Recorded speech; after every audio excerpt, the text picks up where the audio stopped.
2 months ago, we saw 8 ball, 13-minute madness in Mumbai. Here it was another 6-minute madness at Melbourne on day two of the Boxing Day test between India and Australia, which probably have already led to India's downfall in this test match.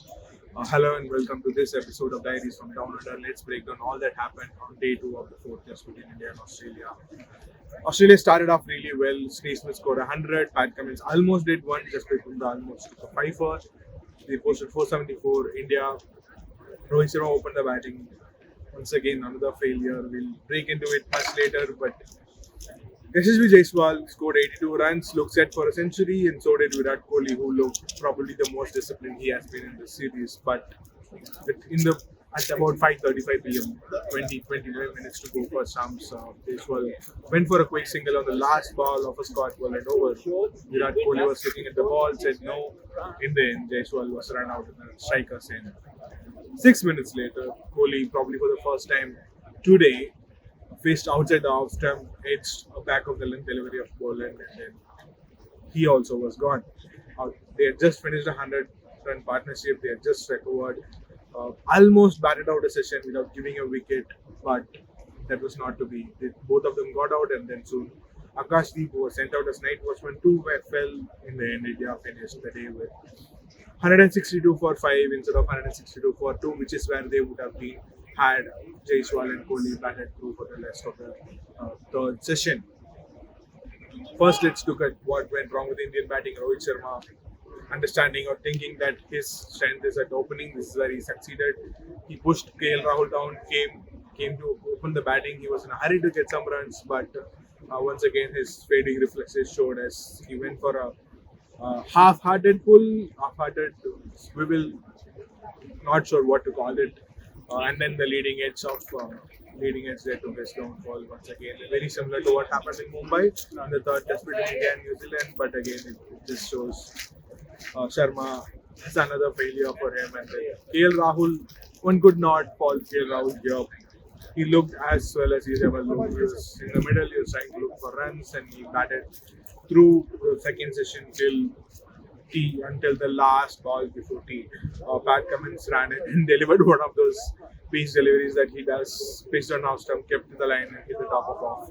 There's very little KL Rahul could have done. It evidently seemed 3 times more than what it did to Joe Root in England. The same Pat Cummins dream delivery got undone by it, and it's incredible how consistently Pat Cummins has been able to replicate it time and again.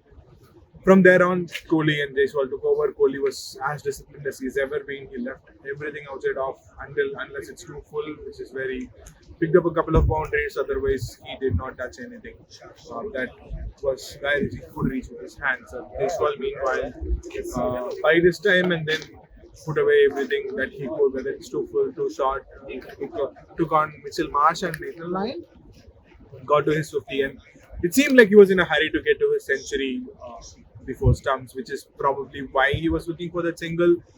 In his defense, it was his call, and the ball was going towards mid-on, but Kohli was ball watching a little bit and then sent no, but probably too late, and then Jaiswal was extremely disappointed.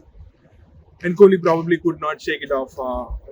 He batted, he was at the non-strikers end for the next over, and then first ball of Scott Boland, once again outside off, back, gone.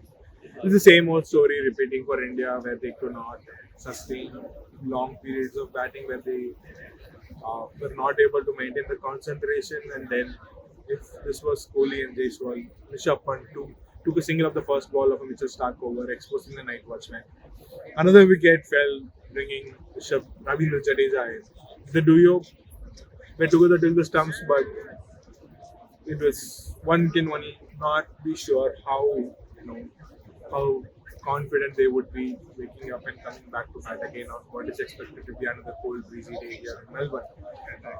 At the start of the day, of course, the discourse is all about Steve Smith and Pat Cummins. They started off well. They batted with no plan, just to spend time in the middle. Smith got to his 100, but the discourse was about a pitch invader, the same guy who ran in during the ODI World Cup final in Ahmedabad. He ran in here as well. He's a New South Wales guy and TikToker. He ran in and shook hands with Virat Kohli before being escorted out and arrested by the Victoria police. But Steve Smith was in his element. It was a beast. He was a beast who was waiting to be awakened. And when that happened in Brisbane, he's in a zone. He was gonna make the most of it. Before even the play started at 9:30, he was in the MCG nets, having his kit. He can never get enough of it, and then he went out there and did the same as well. Once he was said he was going for his unorthodox slogs, going for his shots irrespective of the length, and it all came off. It was one of the days it all came off.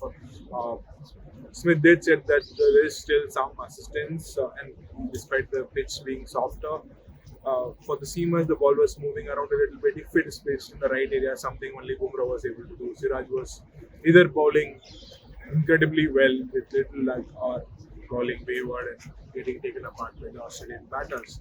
In the end, Bumrah took 4 wickets for 99 runs. Jadeja took 3, and then the Australia were all out for 474. 162 for 5. It's too big a mountain to climb at this point, especially with 3 more days left in play. But Washington Sundays seem confident. Whether they will be able to replicate the same and execute the same on the field, only time will tell. Either it could be a long, hard-fought draw, or Australia could roll up India in the next couple of days and having a chance at winning the Border Gavaskar Trophy in Australia for the first time in 10 years. What's going to happen? We'll be here, we'll be finding out as well, and we will be bringing you everything on TNIE YouTube, socials, and websites as well. But here again, once again, a short span of time, India have Australia were all out for 474. 162 for 5. It's too big a mountain to climb at this point, especially with 3 more days left in play. But Washington Sundays seem confident. Whether they will be able to replicate the same and execute the same on the field, only time will tell. Either it could be a long, hard-fought draw, or Australia could roll up India in the next couple of days and having a chance at winning the Border Gavaskar Trophy in Australia for the first time in 10 years. What's going to happen? We'll be here, we'll be finding out as well, and we will be bringing you everything on TNIE YouTube, socials, and websites as well. But here again, once again, a short span of time, India have self-destructed, India have lost the plot. It seems difficult at this point to say whether they will be able to come back from it or not. We'll be back after day 3. For now, Gomesh signing off. Thank you for watching.